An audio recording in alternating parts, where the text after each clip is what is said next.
Welcome to Get Your Spirit in Shape, United Methodist Communications and UMC.org's podcast to help us keep our souls as healthy as our bodies. My name is Joe Iavino. Today we're continuing with our Give Love series of conversations with United Methodist missionaries, one for each week of Advent. And our guest is Lily Maijama'a, a Global Ministries fellow who is serving the West Africa Initiative of Liberia. He's originally from Nigeria and has gone to serve in this new way. In this conversation, we talk about his call to becoming a mission fellow and his passions for ministry that include computers, graphic design, internet, and more. Lily, welcome to Get Your Spirit in Shape. Yeah, thank you. Nice to meet you, Joe. It's good to meet you too, and thank you so much for taking time to talk with me today. You are serving the West Africa Initiative of Liberia as a Global Mission Fellow with the United Methodist General Board of Global Ministries. Can you tell me about your ministries? What do you do there? As you mentioned, I work with the West Africa Initiative of Liberia as a Global Mission Fellow. So I'm serving here as a community worker. So the organization is agricultural development initiatives, and we work on food security, poverty alleviation, and microfinance savings for groups in rural areas. So the organization was actually established since 2008 in response to civil war fought in Liberia, so which has displaced many households and many families and led many people to severe hunger and poverty. So as a means of recovery process, we seek to address poverty and food insecurity as an organization. So we engage communities, youth, farmers groups in good farming practices and mechanisms, as well as good food storage methodologies. So in order to enable them secure food for themselves against famine periods or dry season. So this is a little about what I do with the organization I'm serving here. I noticed a lot of your training is in computer sciences and web design and things of that nature. Are you using those gifts in your mission today? Yeah, definitely. In fact, even with the organization I'm working for, I work in the office of project management, where we get in touch with partners, we initiate projects and other things like that. So I'm definitely making use of my skills in internet and graphics design, especially to orient people, especially young people, on how to make good use of internet, and in order to utilize it, not to just not to be carried away into the negative impact of the internet. So I'm very deliberate on trying to see how we can educate young people in that area.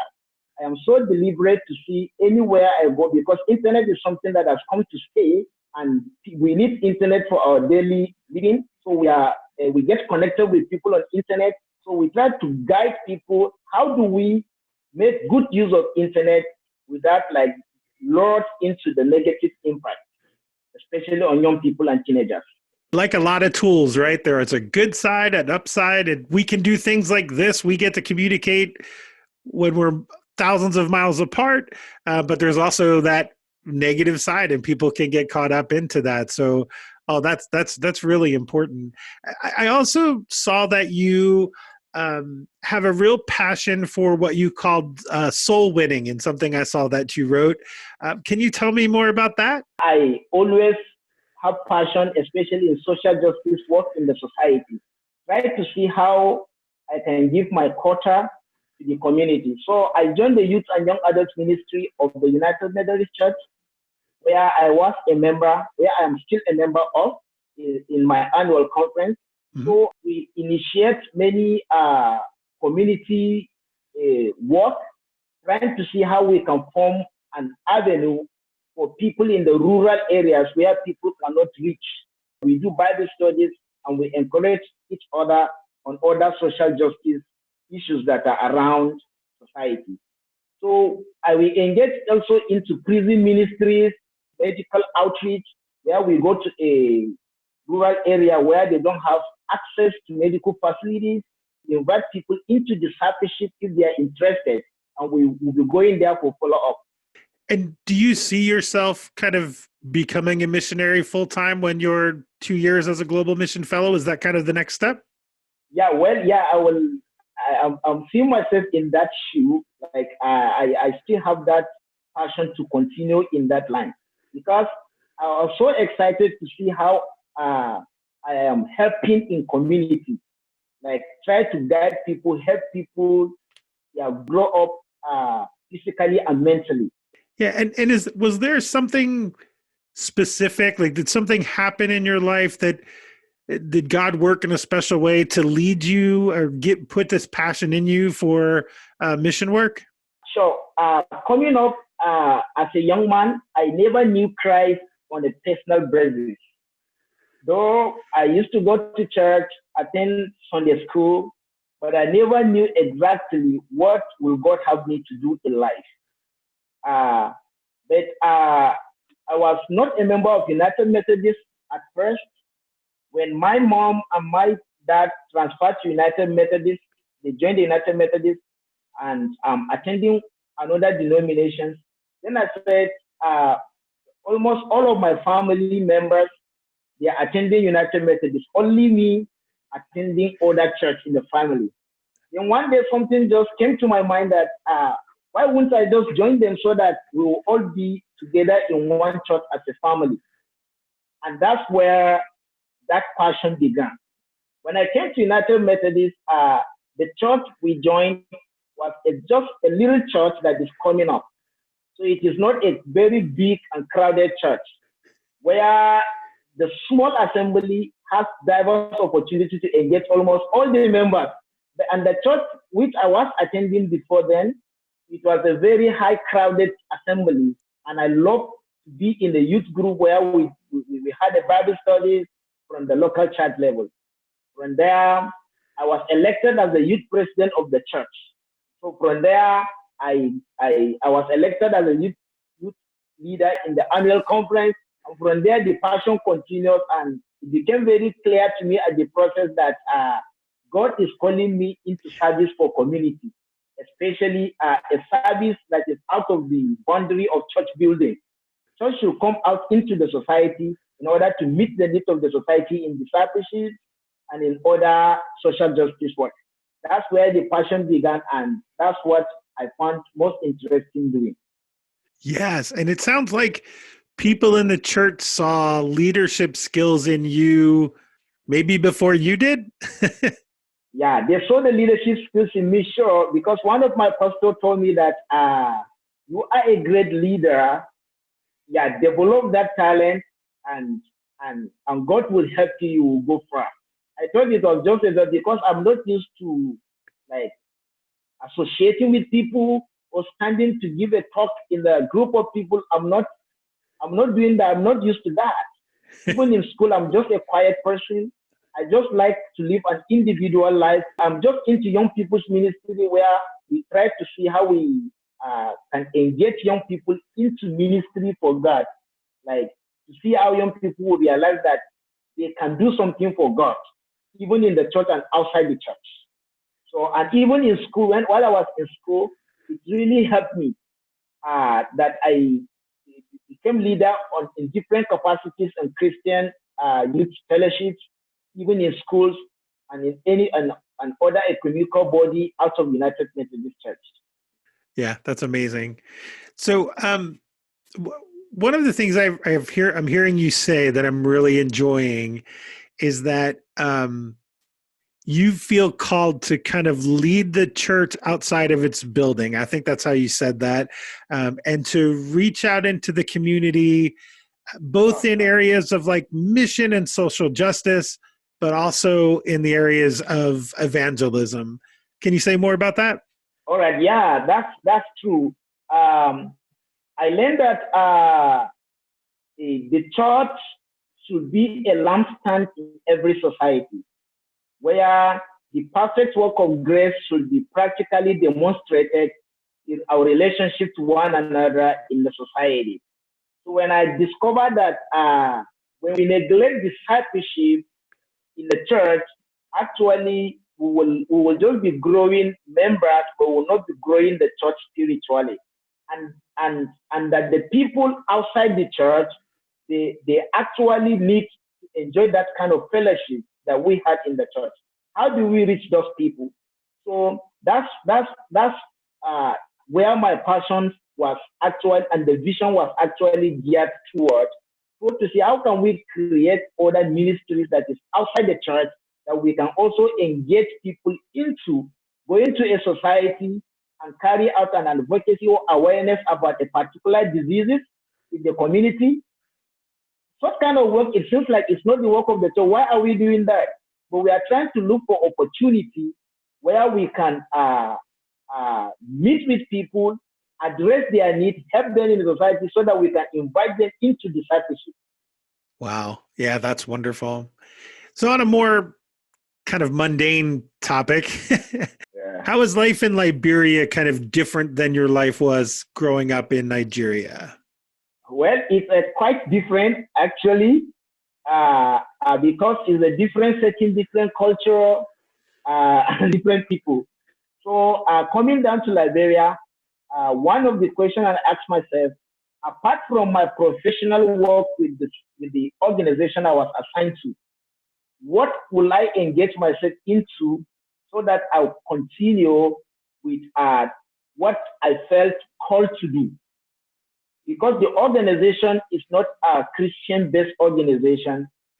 Yeah, it is just a non-governmental organization where I'm assigned to work with them. So therefore, part of our core values as Global Mission Fellows is to connect the church in mission. Try to bring the church into mission and try to engage with local communities. And then the third one is to grow in personal and social holiness. So learning that the organization is not a Christian-based organization, so I try to see how I can join myself with the young people of Liberia annual conference. So though I have a primary assignment to do, but also I am very deliberate that I need to see how I can connect the church into such kind of mission so that the community will feel the impact of the church where they are. Sometimes we can just organize a football match inside a community where many people will come together, and after that we just invite them to Christ. We are church community, but we are church, and we are inviting them into discipleship. Wow, that's just fantastic. I so appreciate the work that you're doing and the ministry that you also get to be involved in. What's something that's really exciting in your ministry right now? Yeah, it is so exciting in my work here in Liberia to see how men and women in the rural communities, they are just in a marginalized community being helped.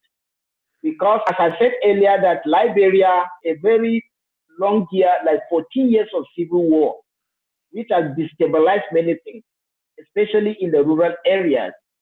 So now, being a community worker here, try to see how we create initiative with communities, try to see how we work on programs to alleviate poverty, and try to see how we can engage them in agricultural practice to secure food for themselves. So in doing that, I see I'm so overwhelmed by the impact of the work, seeing the testimonies of people, seeing how people who thought life has gone for them now try to recover, to own a farm of themselves, to own a business of themselves. They can feed their families. And sometimes it's so emotional to see how people are so grateful to God for such kind of the work we are doing. So this is one of the most interesting part of it. And I'm just feeling so committed to the community where but I've spent more than a year now. By next year, I will be rounding up my service. So I'm just feeling that kind of emotional of how do I live them in that kind of mutuality that will build together with them, seeing the impact of your work so real in their lives. It's one of the most interesting things that I found as I work in my community here. Oh, that sounds tremendously rewarding, to just have those emotional impact that you're having. The final question that I ask every guest on Get Your Spirit in Shape is simply this: how do you keep your spirit in shape? Um, Thank you for such question. Actually, there are two things that I found most helpful in keeping my spirit in shape. And one of it is solitary reflection and meditation, where I have my quiet self-evaluation of my physical and spiritual progress. So I always find it very helpful for me to have a quiet time for reflection. Am I progressing in my spiritual life? Am I progressing in my professional work? Am I progressing in my physical life? So such kind of questions, as I sat down to reflect on the life I'm living and how I live, yeah, it actually encouraged me and give me foresight on where to go from then. So, and the second thing I found most exciting is like connecting with mentors to share my challenges and weakness, where I receive good counseling on how to move on from that point. So that has really helped me more in life, and it's still helping me connecting with mentors on different aspects of my life. Spiritually, I have a mentor. On my professional, as I work, I have a mentor, and on my other pursuit of life, I have a mentor. So reaching to them in terms of challenge, or in terms of I'm feeling disturbed or weak or something, so has really been very helpful, receiving encouragement and counseling to move forward from that point. So these are two things that I always find it most helpful in keeping my spirit in shape. Lily, I just want to thank you for All right, taking no the time to problem. talk to us today and sharing your enthusiasm for your ministry and for your wisdom and all of the things that you are teaching us about how we can grow as disciples of Jesus Christ. Thank you so much. Yeah, thanks, Joe, for the opportunity given to me to talk with you this morning. I wish we can connect again other time. That was Lily Maijama'a, a Global Missions Fellow with the United Methodist General Board of Global Ministries, serving the West Africa Initiative of Liberia.